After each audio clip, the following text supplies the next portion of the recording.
As Chancellor of the University, I declare this congregation open for the conferring of degrees by the authority of the Senate and the Council.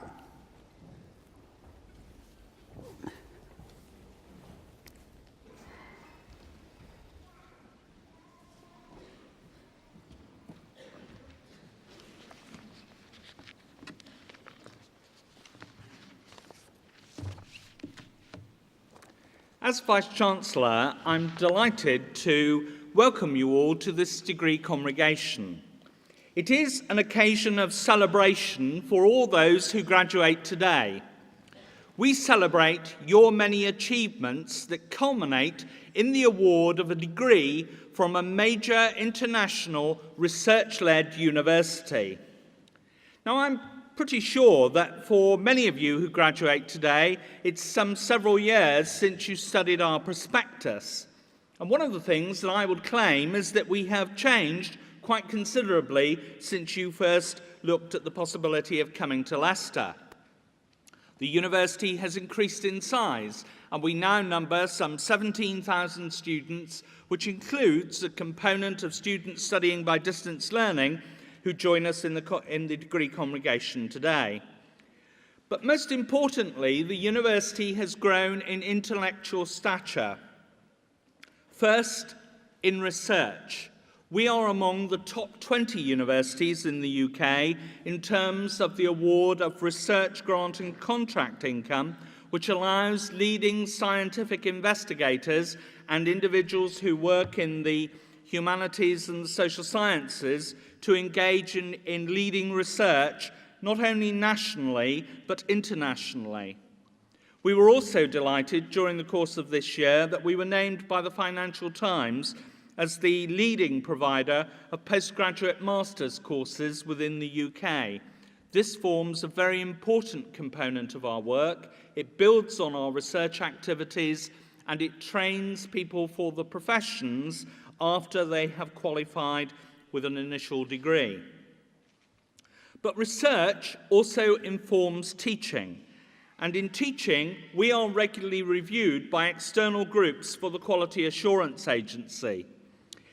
In the last 10 visits to the University of Leicester, I'm delighted to say that groups who have come here to evaluate the teaching of academic staff have all indicated that our work equates with a mark that signals excellence. Certainly, all staff and all students who have been associated with those visits are to be congratulated for the work that they have achieved. Now, research and teaching are, as you will know, fundamental to a university education. And I am sure that your experience in Leicester will have brought you into contact with leading researchers and scholars in their respective fields.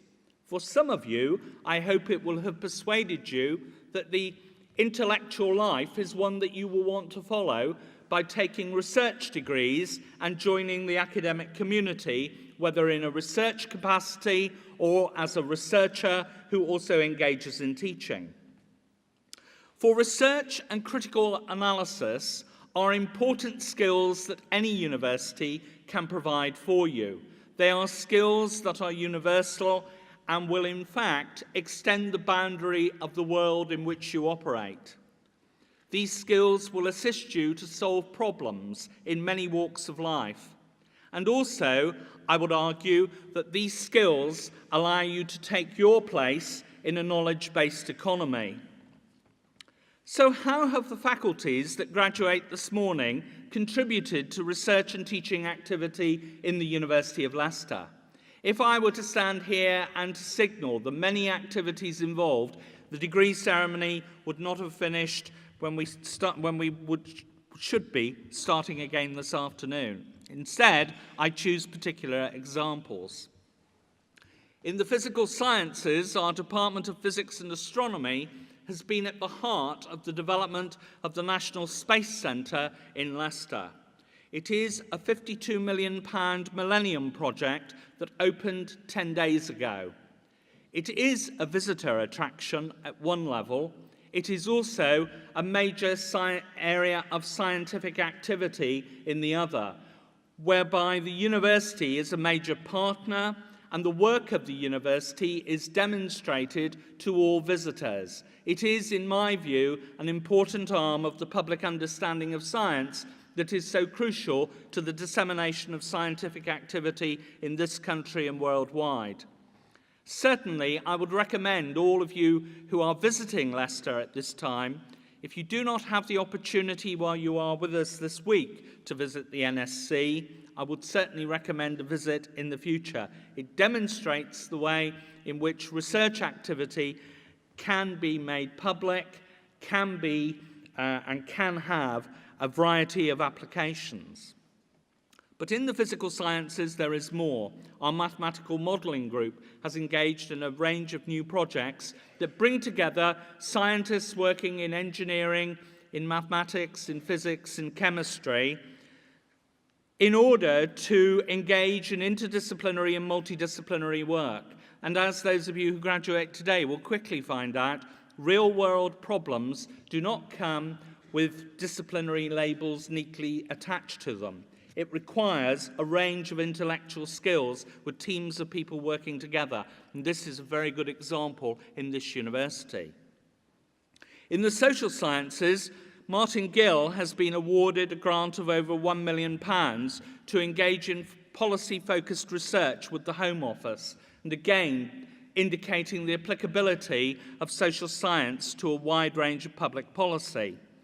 Meanwhile, we were delighted earlier this year when our economics department obtained a mark of 24 out of 24 for their teaching activities. But we are not complacent. We see this as a base from which to build, not just a pinnacle of achievement, which it undoubtedly is, but a way in which we can invigorate the activities in which we engage.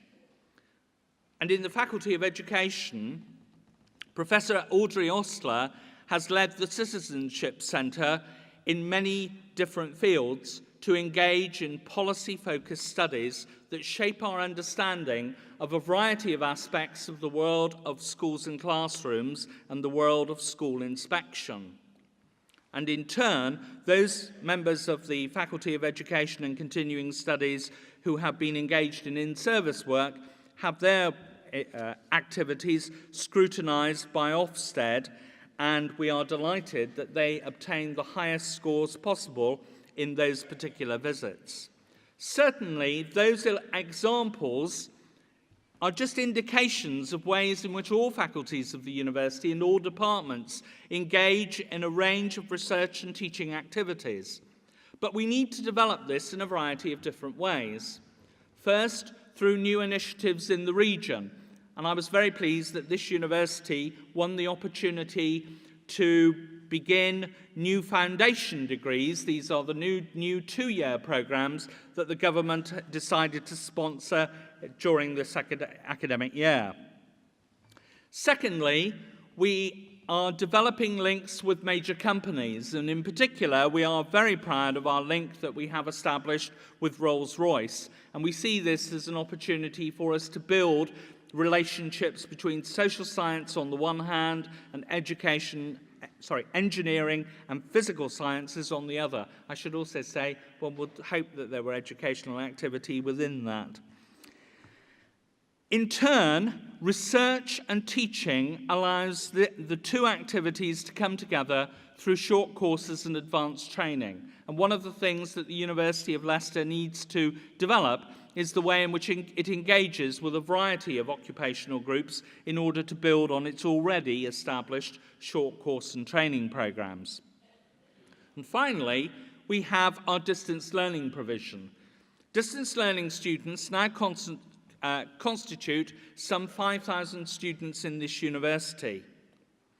So all of you graduating today who thought that this might mark the end of your relationship with the University of Leicester in terms of education and training can now look forward to the opportunity of studying a further degree with us in a year or two when you have engaged in some professional activity. And I do hope that you will take the opportunity to do so, given that you do not have to be physically present in Leicester in order to engage in distance learning, because it is a situation where all the material comes through the letterbox at home or is delivered electronically to you.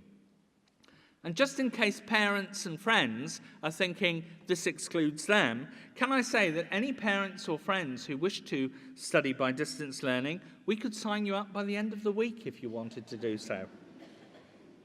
Certainly, the important thing is that this university should make lifelong learning a living reality. But in doing so, there are challenges that lie ahead and many opportunities for us.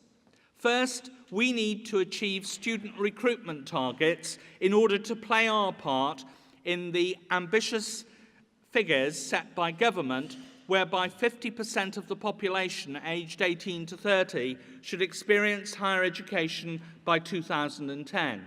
It is ambitious, it is rightly ambitious, because higher education not only contributes to the economy, but also to the quality of life of individuals who participate in it.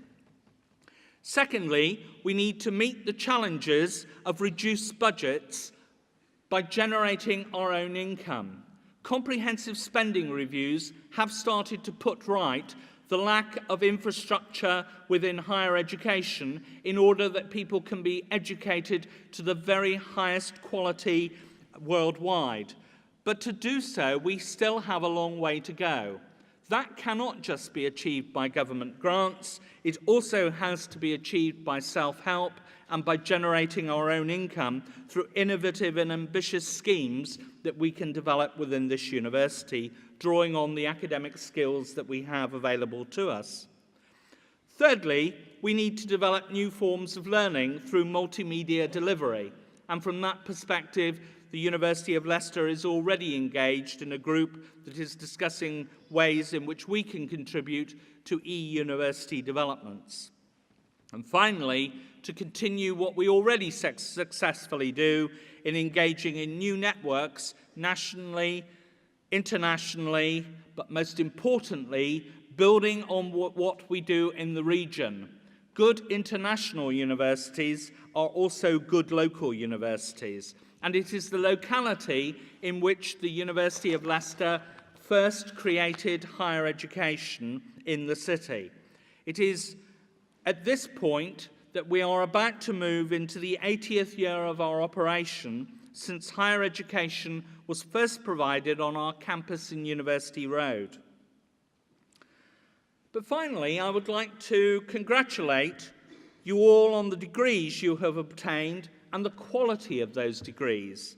Certainly, the class of 2001 has right to be very pleased in having reached standards much higher than previous year groups that have graduated from this university. You have pushed the standard even higher, and I hope that future groups will seek to emulate you and also to exceed what even you have achieved. I shall look forward to meeting many of you at alumni events in the coming years, because we hope that you will wish to keep in touch with the university. We are very proud of you, and we hope that you will find activities in the university that you find you are equally proud about. But before I sit down, I would like you to join in a celebration, but a bit of a competition that I've started, as I did last year, between the faculties. And the competition is to see how loudly each faculty can applaud. Can you applaud enthusiastically? And more importantly, can you beat your colleagues in the Faculty of Arts from yesterday? I can tell you they put up a decent show, but I think there's room for you to make your mark in order to be able to challenge the medics on Friday. So what I would like you to do is to join me in showing your appreciation to your parents, relatives, friends and sponsors who have supported all of you through your time in the university and while you were in school and colleges. So I would now ask the graduating class of 2001 to join me in a round of applause for all those people.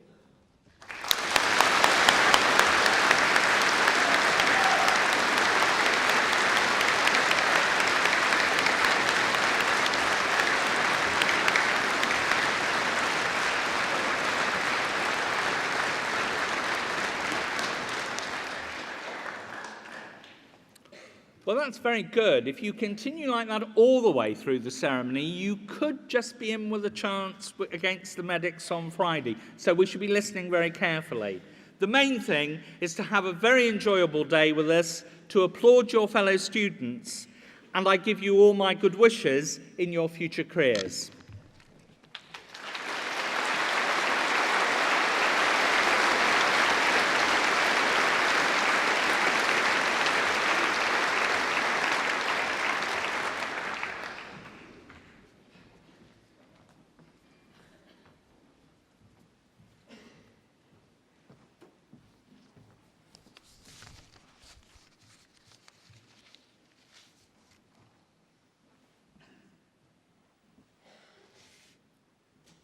It is my privilege to introduce to this degree congregation Elvy Morton, who is being honoured for her contribution to community relations in Leicester. Elvy Morton was born and grew up on the Caribbean island of Nevis, a relaxed island where sea island cotton is grown. In 1958, it was culturally and emotionally a much greater distance between Nevis and the United Kingdom than it is today. 1958 was the year Elvy Morton came to Birmingham to undertake training as a nurse. In 1961, she married and moved to Leicester and brought up her family in this city. Life was very much that of an ordinary immigrant family, but Elvy Morton was noting things and wondering what she could do to address the problems she saw. She has worked tirelessly to ensure the removal of negative and stereotypical books from schools and libraries throughout Leicester, and for the sale of black and ethnic dolls in stores as part of their Christmas wares. It seemed that the general population, including teachers, knew little of Caribbean life and assumed that the Caribbean consisted only of Jamaica. There was certainly very little awareness of the significant differences in island cultures among the many islands of the Caribbean. There were few black teachers. In 1969, Elvy Morton founded a Saturday school for Caribbean children in order to enhance the state education of these children. She also worked with the Anglo-Caribbean Association to establish a community centre to provide a meeting place where people from the Caribbean islands could come together.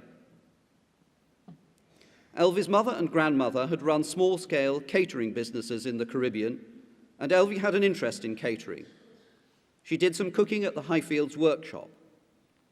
As someone committed to education, she looked around for catering courses and wondered why, in a city with cultural cuisine of great interest, only French cooking seemed to be on offer. She became involved in ethnic cooking and completed catering courses at Southfields College, and because she wanted to teach it, an adult tutors course at Wigston College. This led to outreach work at Moat Community College. Through the catering courses which her students undertook, she discovered hidden academic talents and capabilities and encouraged their development. In 1981, Leicester, like many cities, suffered outbreaks of violence, sometimes loosely labelled race riots. Elvy Morton believed that they reflected concerns among young people about issues of identity and culture and rebellion against their parents' generation as well as against white society.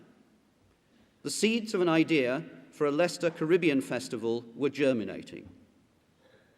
Elvy Morton drew around her a group of people to take the idea forward, including a couple of Trinidadians because they really know how to party. The idea grew into the Caribbean Carnival, which is a carnival for all the people of Leicester.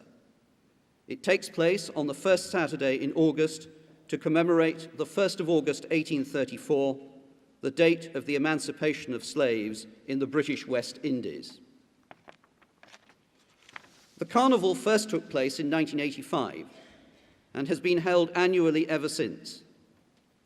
Elvy Morton chaired the Carnival Committee for 17 years. She pays tribute in particular to Superintendent Peacock of the Leicester Police, who was involved in the policing of the early carnivals. He wrote in a letter to the Leicester Mercury that it was Elvy Morton's insistence that the carnival avoid becoming political in any sense. It has developed and retained an inclusive, happy atmosphere, and it has grown into the largest Caribbean carnival outside London. It celebrates Caribbean culture with catchlines such as "Art on the Move" and "Don't look back in anger, but forward in hope." Running alongside the carnival are educational ventures to ensure that black people learn their history and find their roots as a means of gaining a true sense of identity in a multicultural city. There was a radio venture through the Radio Leicester programme, Talking Blues. Her work has led to community awards. She received the Certificate of Merit for her community work from the Gleaner. This is an international award given by a Jamaican newspaper published in London. As part of the Windrush celebrations, she was invited in 1998 to St. James Palace to meet Prince Charles as one of the community pioneers and achievers in recognition of her multicultural work in Leicester. Education has always been seen by Elvy Morton as an opportunity to be seized and enjoyed. It is therefore a particular pleasure to her that one of Leicester's universities is recognising her signal contribution to multicultural harmony in Leicester. Elvy Morton would regard herself as an ordinary person.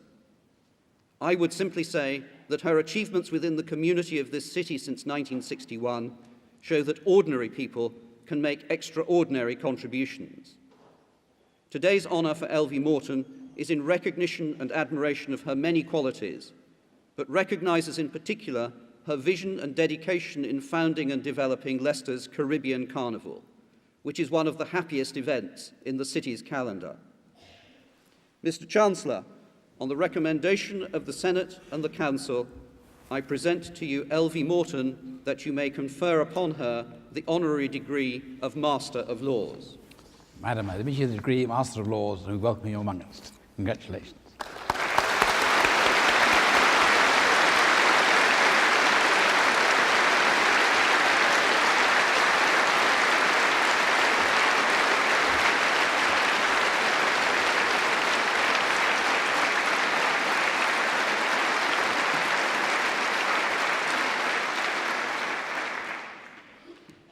Chancellor, Vice Chancellor, distinguished guests, graduates, friends, and my grandchildren. It gives me great pleasure and an honor to be here among such academic talent. I would like to say that I accept this degree on behalf of the community which I serve. Without the community, I can do nothing, and I'm very pleased and honored that the University of Leicester has looked not just at me, but my community for this honor. I thank you very, very much. Thank you.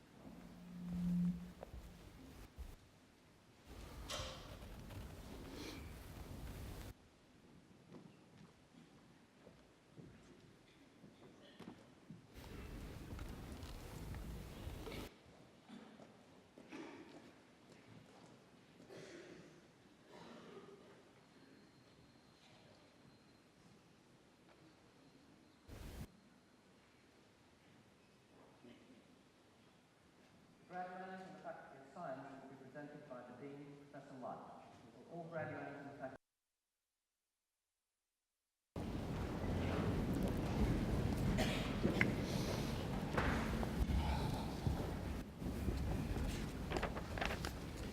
Mr. Chancellor, I ask you to admit these candidates from the Faculty of Science to the several degrees for which they are presented. Graduands of the Faculty of Science, by the authority of the Senate, I admit you to the several degrees which you are presented.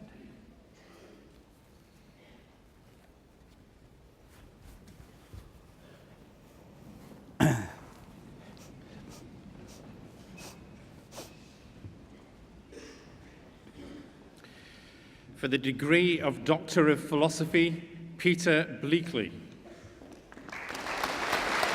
Admitted to the degree Doctor of Philosophy. Congratulations. David Brown. Admitted to the degree Doctor of Philosophy. Congratulations. Patrick Coggins. Admitted to the degree Doctor of Philosophy. Congratulations. Richard Galt. Admitted to the degree Doctor of Philosophy. Congratulations. Stephen Hales. Admitted to the degree Doctor of Philosophy. Congratulations. Peter Iredale. Admitted to the degree Doctor of Philosophy. Congratulations. Stephen Mabou. Admitted to the degree Doctor of Philosophy. Congratulations. Duncan Parks. Admitted to the degree Doctor of Philosophy. Congratulations. Andrew White. Admitted to the degree Doctor of Philosophy. Congratulations. For the degree of Master of Engineering, Electrical and Electronic with Industry, Andrew Haller. Congratulations. Well done. For the degree of Master of Engineering, Electronic and Software, Adrian Banks. Congratulations. Well done. Matthew Hubbard. Congratulations. Kieran Skillett. Congratulations. For the degree of Master of Engineering, Electronic and Software with Industry, James Andrew. Congratulations. Well done.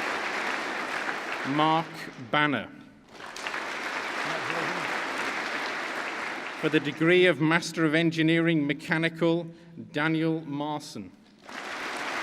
Congratulations. Matthew Massingham. Congratulations. Robert Mitchell. Congratulations. For the degree of Master of Geology in Geology, Sharon Jeffries.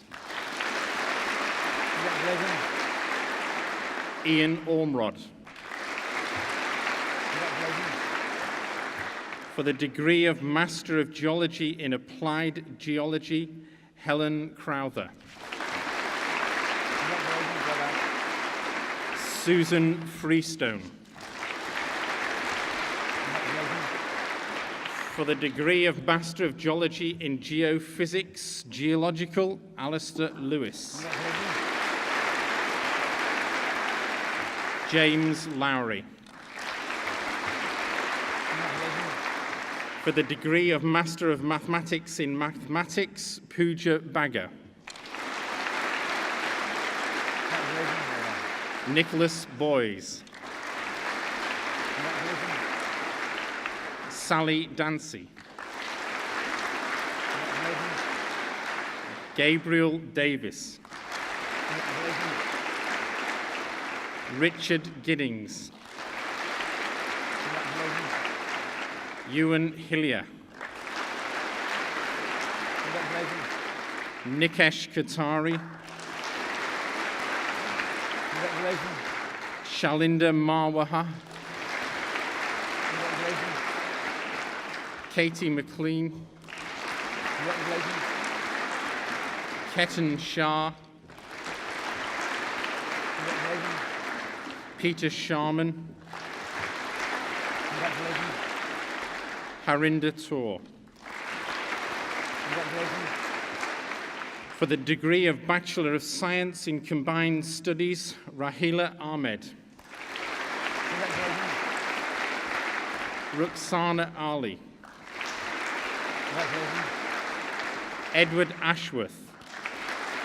Congratulations. Rumandip Bazi.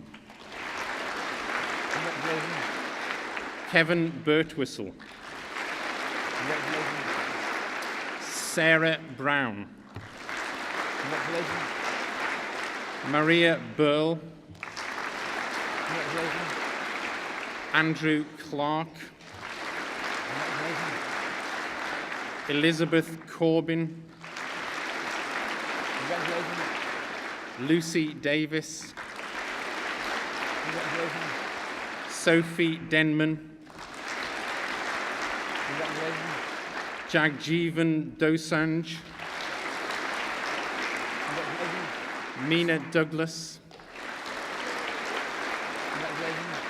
Joanne Drury, Congratulations. Tanya Dunn, Congratulations. Well done. Adam Dutton, Well done. Dominic Eaton, Congratulations. John Edwards, Congratulations. Rachel Everson, Congratulations. Thomas Fell, Congratulations. Jenny Greenwood, Congratulations. Matthew Hale, Congratulations. Edward Hands, Congratulations. Robert Harker, Congratulations. Mandy Hawkins, Congratulations. Kate Hennessy, Congratulations. Mark Howard, Congratulations. Lee Hughes, Congratulations. Fergus Kane, Congratulations. Alex Mokzarski, Congratulations. Louise Owen, Congratulations. Rachel Parkinson, Congratulations. Maria Plummer, Congratulations. Donna Pullinger, Congratulations. Sarah Reed, Congratulations. Thomas Salis, Congratulations. Helen Smith, Congratulations. Pooja Soni, Congratulations. Rian Strutt, Congratulations. Louise Weston. Congratulations. For the degree of Bachelor of Science in Computer Science, Nadir Akhtar, Congratulations. Barry Bird, Congratulations. Philip Brett, Congratulations. Simon Bull, Congratulations. Rupinderjit Chauhan, Congratulations. Richard Crew, Congratulations. Paul Cross, Congratulations. Nikki Dampier, Congratulations. Abraham Enor, Congratulations. Well done.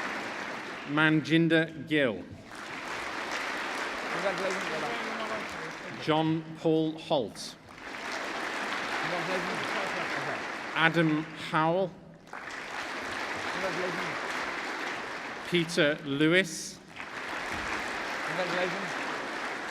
Alistair Lindsay, Congratulations. Jaskarit Mataru, Congratulations. Francis McDermott, Congratulations. Minesh Modar, Congratulations. Victor Ogboru, Congratulations. Well done. Rajan Palmer, Congratulations. Kalpesh Patel, Congratulations. Mark Poole, Congratulations. Indapal Rakra, Congratulations. Paul Russell Milner, Congratulations. Pavinder Sandhu, Congratulations. Philip Simpson, Congratulations. Thomas Simpson, Congratulations. Sean Smith, Congratulations. Rebecca Chew, Congratulations. Colin Tilbury, Congratulations. Zuhair Walji, Congratulations. Michelle Wedderburn, Congratulations. Joel Wright. Congratulations. For the degree of Bachelor of Science in Geology, Alice Austin. Congratulations. Stuart Denson. Congratulations. David Evans. Congratulations. Svita Gorania. Congratulations. Alexandra Halpin. Congratulations. Rebecca Harwood. Congratulations. Stephen Hill. Congratulations. Sarah Hudd. Congratulations. Thomas Johnson. Congratulations. Sev Kender. Congratulations. Lee Marriott. Congratulations. Andrew Oliver. Congratulations. Kenneth Peacock. Congratulations. Chris Stanford. Congratulations. Lindsay Underwood. Congratulations. Timothy Williams. Congratulations. Claire Wilson. Congratulations. For the degree of Bachelor of Science in Applied Geology, Richard Frost. Congratulations. Stuart Knott. Congratulations. For the degree of Bachelor of Science in Geophysics, Geological, James Capps. Congratulations. Simon Dunn.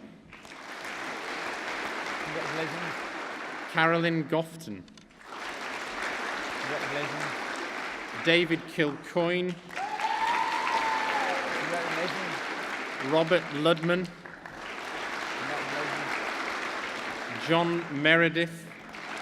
Congratulations. Timothy Nixon. Congratulations. Robert Riley. Congratulations. Nigel Swinburne. Oh, dear. Congratulations. Daniel Thompson. Congratulations. Ruth Woodhouse. Congratulations. For the degree of Bachelor of Science in Mathematics, Carol Adams. Well done. Chetwyn Bardwer. Congratulations. Andrew Board. Congratulations. Vivian Chow. Congratulations. Holly Edwards. Congratulations. Jacob Glasby. Congratulations. Hannah Gray. Congratulations. Burju Carrier. Congratulations. Konstantinos Kyriakides. Congratulations. David Lucas. Congratulations. Thomas McGinty. Congratulations. Nicola McGowan. Congratulations. Nicola Middleton. Congratulations. Caroline Musker. Congratulations. Charlotte Philpott. Congratulations. Malcolm Quinn. Congratulations. Chief. Catherine Ripley. Congratulations. Scott Slynn. Congratulations. Christopher Sweet. Congratulations. Matthew Tonks. Congratulations. Adam White. Congratulations. Stephen Woodland. Congratulations. For the degree of Bachelor of Science in Mathematics with Astronomy, Catherine Naylor. Congratulations. For the degree of Bachelor of Science in Mathematics and Computer Science, Shaquille Begg. Congratulations. Sarah Cornelius. Congratulations. Alistair Fields. Congratulations. Mark Fish. Congratulations. Gareth Foster. Congratulations. Kaylee Gardner. Congratulations. George Goodman, Congratulations. Elizabeth Holt, Congratulations. Neil Salis, Congratulations. Dimple Shah, Congratulations. Robert Stedman, Congratulations. Mohammed Umran, Congratulations. Gary Webb. Congratulations. For the degree of Bachelor of Engineering General, Andrew Mustoe. Congratulations. For the degree of Bachelor of Engineering Electrical and Electronic, James Appleby. Congratulations. Ivan Bean, Congratulations. Yi Cheng, Congratulations. Wai Lam Chu, Congratulations. Jonathan Clark, Congratulations. James Hamilton, Congratulations. Caroline Howard, Congratulations. Adam Lancaster, Well done. Adrian Ong, Congratulations. Barry Orr, Congratulations. Darren Roach, Congratulations. Clive Scammell. Congratulations. For the degree of Bachelor of Engineering Electronic and Electrical with Industry, Richard Coles. Congratulations. For the degree of Bachelor of Engineering Electronic and Software, Gareth Davies. Congratulations. Kevin Haslam, Congratulations. Richard Histed, Congratulations. Bresley Lim, Congratulations. Melvin Lim, Congratulations. Chisha Lomb, Congratulations. Magnus Marr, Congratulations. Alistair Moyer, Congratulations. Olabisi Okunlola, Congratulations. Henry Tam. Congratulations. For the degree of Bachelor of Engineering Electronic and Software with Industry, Daniel Escott. Congratulations. Lawrence Lobo. Congratulations. For the degree of Bachelor of Engineering Mechanical, Stephen Adams. Congratulations. Daniel Byrne, Congratulations. Gary Campion, Congratulations. Claire Cruz, Congratulations. Che Shun Fu, Congratulations. Robert Frith, Congratulations. Justin Gallagher, Congratulations. Ben Gallimore, Congratulations. Lloyd Goodband, Congratulations. Chong Wah Gui, Congratulations. David Hilton, Well done. Mark Howe, Congratulations. Derek Lee, Well done. Chiang Kiat Lim, Well done. Young Lim, Well done. Swee Lan Lim, Well done. Nicholas Locke, Congratulations. Richard Marsh, Congratulations. Adam Newton, Congratulations. Kelly Nixon, Congratulations. Ogden Ong, Congratulations. Kalpen Patel, Congratulations. Sok Tin Shi, Congratulations. Wai Chuen So, Congratulations. Jenny Tan, Congratulations. David Taylor, Congratulations. Philip Townley. Congratulations. For the degree of Bachelor of Engineering Mechanical with Industry, John Calcraft. Alex Millington Hoare. Gareth Robinson. David Simmons. For the degree of Bachelor of Engineering Mechanical with Industry in Europe, Elizabeth Burgess. Alexander Cross. For the degree of Bachelor of Engineering Electrical and Electronic, Antonius Simas. Congratulations, well done. Mr. Chancellor, I ask you to admit to the several degrees for which they are presented by my faculty those candidates who are absent. By the authority of the Senate, I admit those candidates who are absent to the several degrees which they are presented.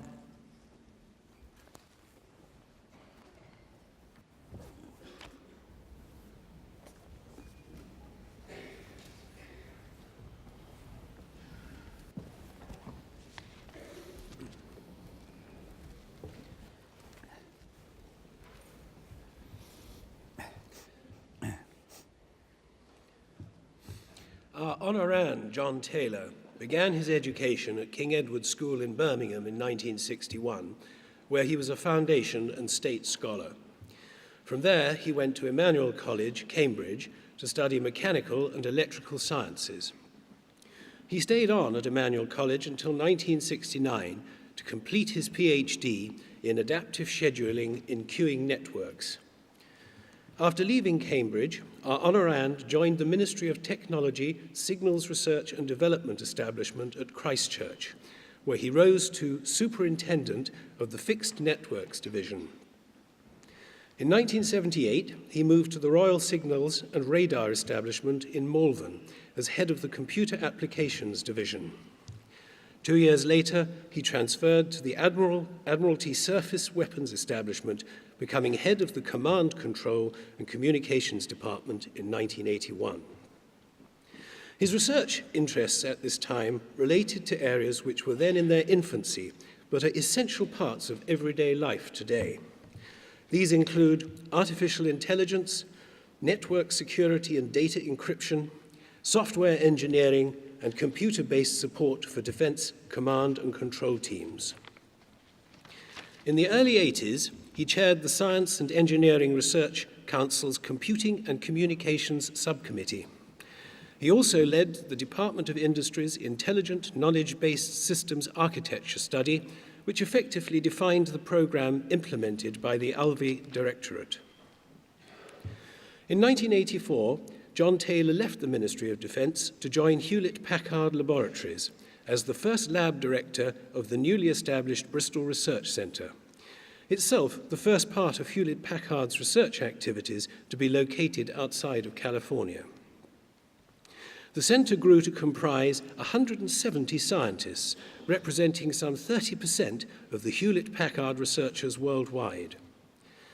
In 1990, he became European Director of the Hewlett-Packard Labs and the Bristol Centre. For the past several years, that centre, now known as HP Labs Bristol, has led HP Labs worldwide in key areas of research.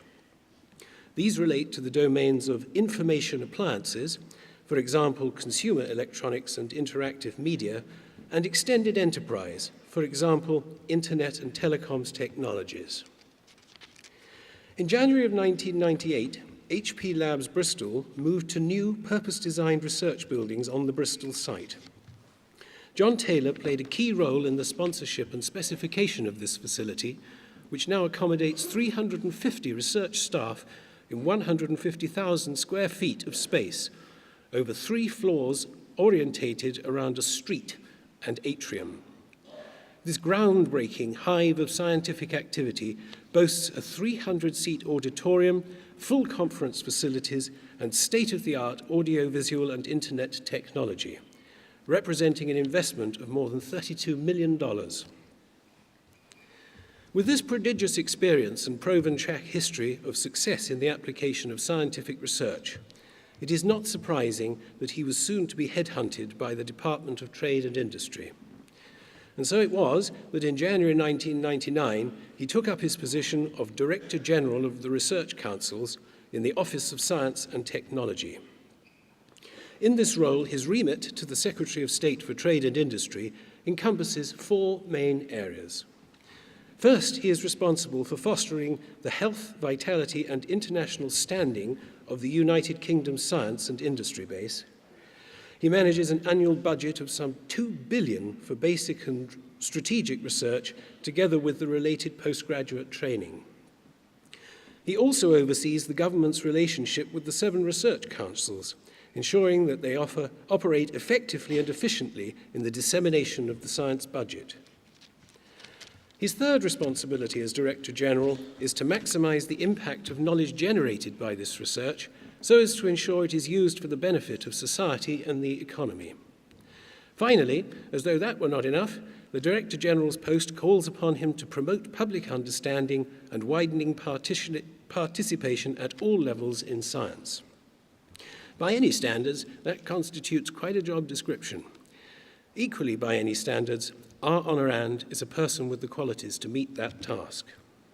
His talent, flair for the application of science in industry, and the sheer scale of his endeavours in the scientific world have not only been noted by government, they have also been recognised many times by his peers in learned societies. He has been made a Fellow of the Royal Society, a Fellow of the Royal Academy of Engineering, and a Fellow of the Institute of Electrical Engineers, the British Computer Society, the Institute of Physics, and the Royal Society of Arts. In addition, he has been appointed a visiting professor at Imperial College London and a visiting industrial professor at the University of Bristol. Last year, Emmanuel College, where he first went to university, made him an honorary fellow. This year, it is our turn to honour him, and it is a great pleasure to welcome him here in Leicester today. Mr. Chancellor, on the recommendation of the Senate and the Council, I present John Michael Taylor, that you may confer upon him the honorary degree of Doctor of Science. I think the degree of Doctor of Science is welcome in my note. Congratulations. Well done.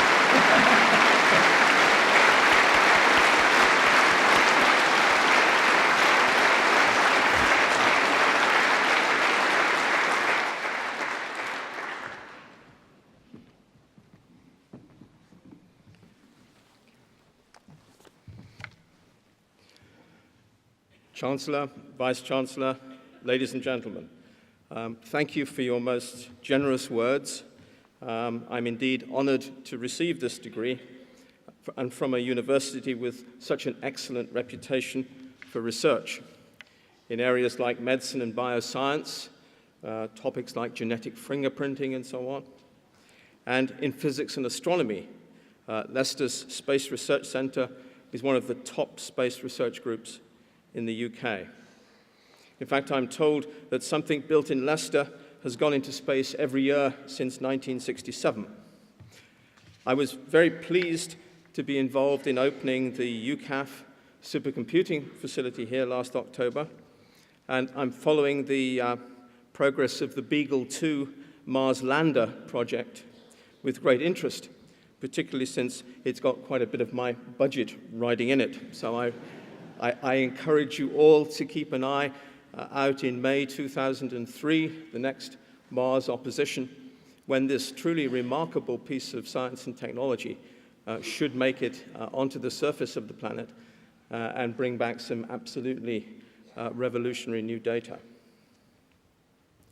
As you've heard, I've been in research most of my life, in defense, then industry, and now in government. And my job is essentially to get the money from the government for all of the UK research councils, and then make sure it's spent well as it can be in universities like this. I'm sometimes accused of making impolite gestures to the Treasury. When they ask me what the taxpayer gets for that £2 billion a year that comes through my office, I raise three fingers and I say, First of all, new science, new know-how. Secondly, trained world-class research people. And thirdly, the impact of that knowledge and those people on society, on the economy, on the wider quality of life. Actually, there is a fourth. I need four fingers, really. And that's about the communication of the excitement of doing science and technology to the wider public at large. And not only to the wider public at large, but in particular to young people, to tell them something about the excitement of doing science and technology, and to encourage them to get involved in discovery, in invention, and in wealth creation from science and high technology. So I'm very much looking forward to visiting the new National Space Centre this afternoon. I've seen it described as the maggot in the sky, but I'm surely going to be pleasantly surprised. It promises to be a really excellent combination of explaining science and doing science, letting people in on the secret of the excitement of science by being involved in it as it happens. So you will be able to be involved in the landing of Beagle 2 on Mars and in the science that it's going to do.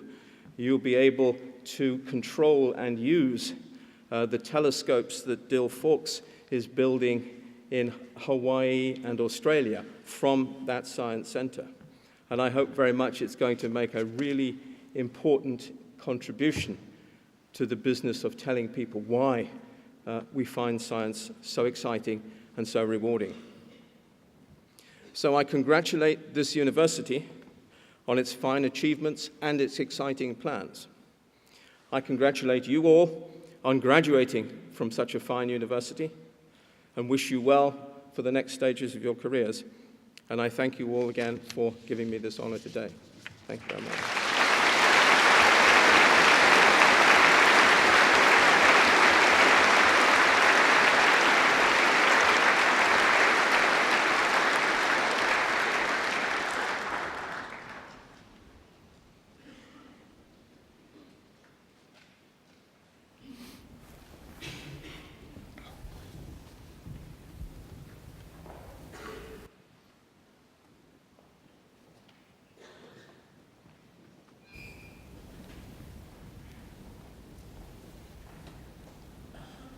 The graduands in the Faculty of the Social Sciences will be presented by the Dean, Dr. Negreen.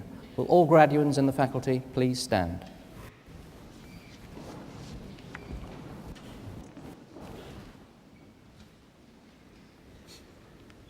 Mr. Vice-Chancellor, I ask you to admit these candidates from the Faculty of the Social Sciences to the several degrees for which they are presented. Graduates of the Faculty of the Social Sciences, by the authority of the Senate, I admit you to the several degrees for which you are presented.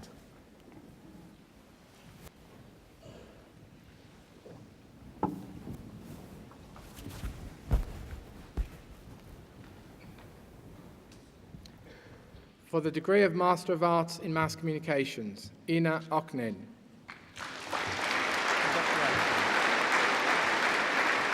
Tess Slavichkova. Mary Stack. Elizabeth Vector. Eamon Waters. Matthew West. For the degree of Master of Science in Geography, Louise Holt. For the degree of Bachelor of Arts in Geography, Michael Beresford Cook. Samara Booth. Sarah Cass. Tristan Crago. Louise Duffett. Matthew Evans. Claire Geegan. Emma Harrison. Emma Hurst. Ross Ingham. Congratulations. Victoria Jerrison. Congratulations. Paul Nobbs. Congratulations. Catherine Mackinson. Congratulations. Paul Metcalf. Congratulations. Christopher Paddock. Congratulations. Catherine Stevenson. Congratulations. Jacqueline Whitaker. Congratulations. Helen Wright. Congratulations. For the degree of Bachelor of Arts in Geography and Economic and Social History, James Bennett. Congratulations. Tracy Japp. Congratulations. For the degree of Bachelor of Science in Communications and Society, Hania Bakuri. Congratulations. Thank you. Rebecca Bishop. Congratulations. Maria Bowring. Congratulations. Thank you. Catherine Clegg. Congratulations. Sarah Cooper. Congratulations. Ian Cox. Congratulations. Rachel Dales. Congratulations. Toby Davis. Congratulations. Scott Duncan. Congratulations. Samantha Fisher. Congratulations. Daniel Gant. Congratulations. Stuart Goulden. Congratulations. Hannah Graves. Congratulations. Martin Hale. Congratulations. Well done. Lynette Hearn. Congratulations. Emma Jeffrey. Congratulations. Leanne Ledger. Congratulations. Suzanne Little. Congratulations. Alan MacDonald. Congratulations. Caroline McGowan. Congratulations. Atsuko Meguro. Congratulations. Karen Meldrum. Congratulations. Thank you. James Norris. Congratulations. Laura Sales. Congratulations. Matthew Searson. Congratulations. Marianne Spate. Congratulations. Pak Ling Wan. Congratulations. Mr. Vice-Chancellor, I ask you to admit to the several degrees for which they are presented by my faculty those candidates who are absent. By the authority of the Senate, I admit those candidates who are absent to the several degrees for which they are presented.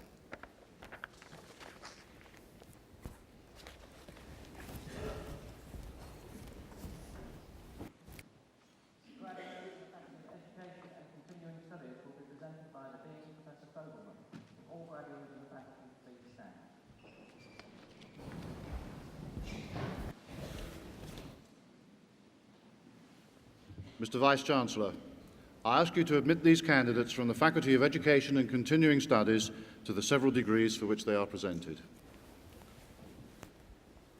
Graduates of the Faculty of Education and Continuing Studies, by the authority of the Senate, I admit you to the several degrees for which you are presented.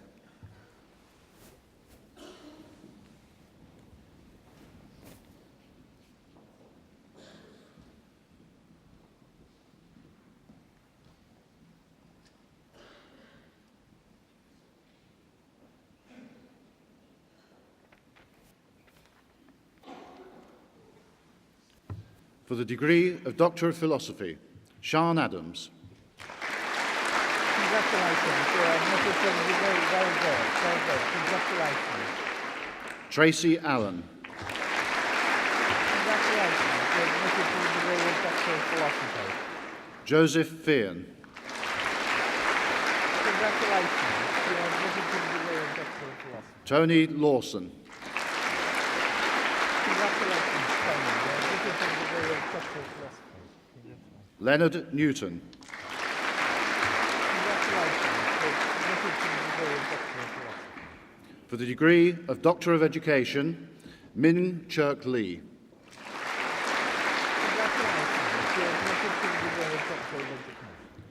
Wing Hong Sang.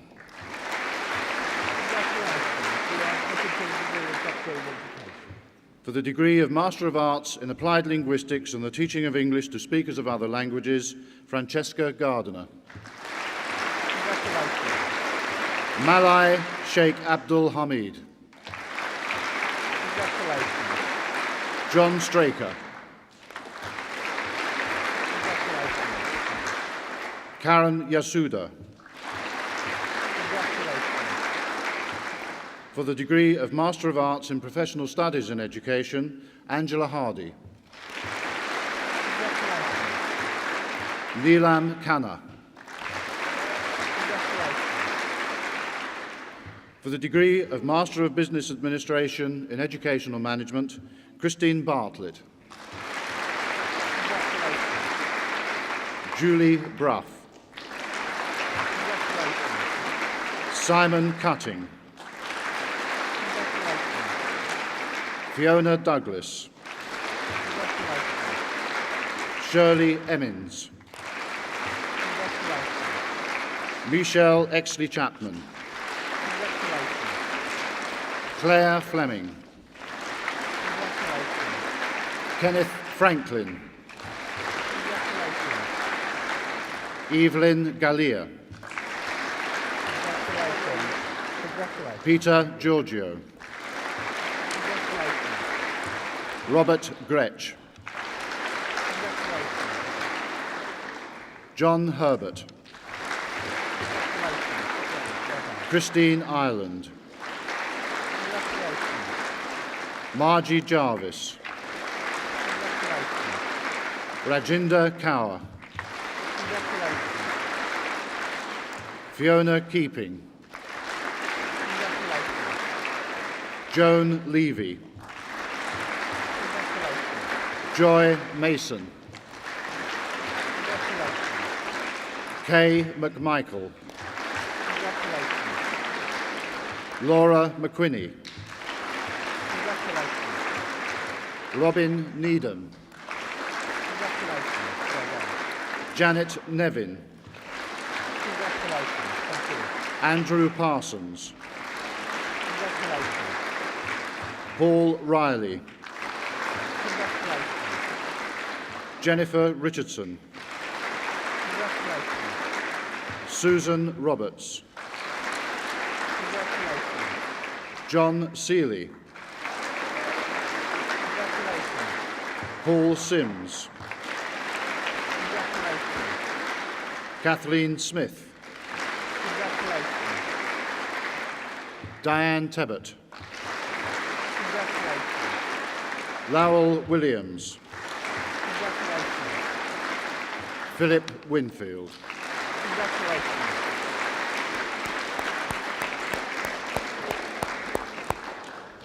Mr. Vice-Chancellor, I ask you to admit to the several degrees for which they are presented by my faculty those candidates who are absent. By the authority of the Senate, I admit those candidates who are absent to the several degrees for which they are presented.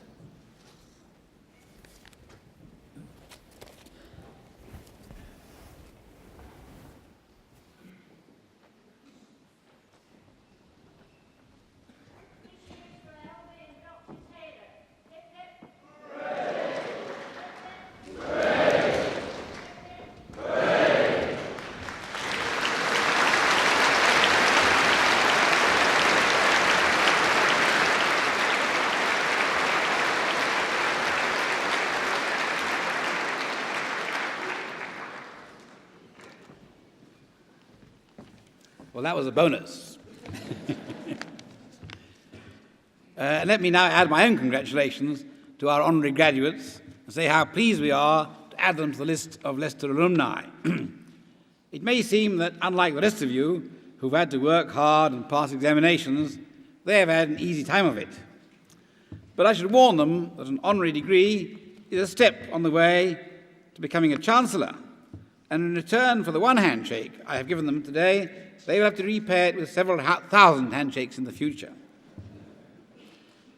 But this is really the big day for all the others graduating today, and I offer you all my heartiest congratulations on your achievements and best wishes for the future. and it is also the occasion to thank all those who have supported you in one way or another during your studies, your family, your friends, your teachers, and even your examiners. All of them can celebrate, take pride in your success. Leicester is, of course, just one of the many universities all around the world where similar ceremonies are taking place, and the common concern with scholarship and the need to benefit humanity unites them all. I've just returned from giving the invited address at what is called the commencement ceremony at the American University of Beirut in the Lebanon. Oddly enough, this archaic English word for the graduation ceremony has survived in American institutions, but is no longer used in this country. It recognizes that graduation is the beginning of real life, rather than just the end of your student period. But there were other differences between Beirut and Leicester. The main one being the ceremony there was held outdoors on the football field, and so was able to accommodate football-sized crowds. And the climate in Beirut is a little more predictable than in England, with guaranteed sunshine. But to avoid too much of a good thing, the ceremony started at 7:30 in the evening and went on till late at night. The student parties began at midnight and finished at breakfast the next morning. The football field also lends itself to informality, so that although the students were like you, all properly attired in smart dress and gowns, they were not inhibited from waving fireworks or balloons. So perhaps the Vice-Chancellor does not altogether regret the handicaps of the English climate. Another aspect of the Beirut ceremony, which the Vice-Chancellor may not wish to copy, is the tradition of having a student representative give a speech from the podium. And while admirably democratic in principle, it does tend to attract the aspiring politician. Certainly the student who spoke when I was there indulged in some tub-thumping oratory, complaining about the high fees the university was charging shortly before going off to his expensive champagne party. Perhaps you may wonder what I was doing in such a small, relatively obscure part of the world as the Lebanon, besides enjoying the sunshine. In fact, as my name indicates, my father came from the Lebanon, and I was brought up in various parts of the Middle East, and had part of my schooling in Alexandria in Egypt. I therefore grew up in a very cosmopolitan environment, surrounded by many cultures and languages. And since I'm a mathematician, I took advantage of this opportunity by learning how to count in a dozen different languages, including such obscure ones as Amharic. I was always aware of the difficulties and tensions that a mix of cultures can produce, but I also realized that a school provides an opportunity to understand and appreciate ethnic diversity. Living in close proximity at a young and formative age enables children to learn at first hand something of the complexity of the world. And what was true for me at school over 50 years ago is now true much more widely for students at universities in many parts of the world. Certainly, one of the things that Beirut and Leicester have in common is a wide range of student backgrounds. In Beirut, this variety simply reflects the complex social fabric of the Lebanon, with its mix of Christians and Muslims of all varieties, superimposed on a trilingual culture of Arabic, English, and French. Here in Leicester, the mix partly reflects the increasing variety in the population of the UK, and partly the very large number of students who come here from abroad. In fact, if you look around the present world, one of the most notable developments is the increasing mobility of people. There are large migrations taking place for a whole host of reasons: political, economic, and demographic. In Europe, there are movements from south to north and from east to west. In America, where immigration has been going on for 500 years, there is a shift in the balance of newcomers. When I was recently in California, it was officially announced that for the first time, the percentage of the population there of European origin was now below 50%. There have been large influxes from the Far East. These are historic changes, and they can be accompanied by serious problems. Economic stress can aggravate the situation, and unscrupulous politicians can play on people's fears. We have seen recent examples in this country. It is the task of the more enlightened sections of society to diffuse tension and to increase mutual understanding and tolerance in our communities. In particular, this task will fall on you, as the young generation who have benefited from a higher education. I trust and hope that your time at university has taught you not only the skills of your subject, but also how to get along with those from different cultural and ethnic backgrounds. There is no more important role for universities than to produce tolerant and enlightened citizens for the future. As you leave university, the world you will enter is changing fast, not only in terms of the movements of people that I've been referring to, but also in terms of technology and employment. You start with the initial advantages of your degree from Leicester, but you will need to supplement this at various stages and in different ways. Some of you will acquire further skills on the job. Others will get special training. Some may go on to higher degrees or research. And some may return later to university for additional courses. To keep up with the world outside, you will constantly have to be educating yourself. In fact, the most useful skill you can acquire at university is that of learning how to teach yourself.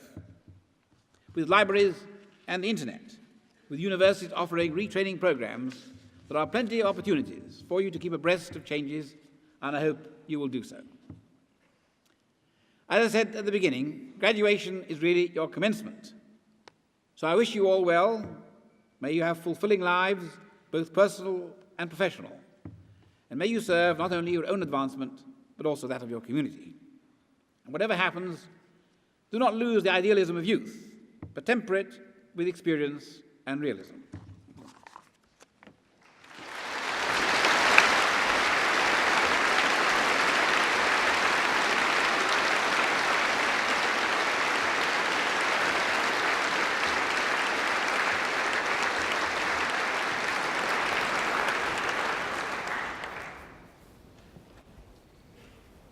I now declare this congregation closed.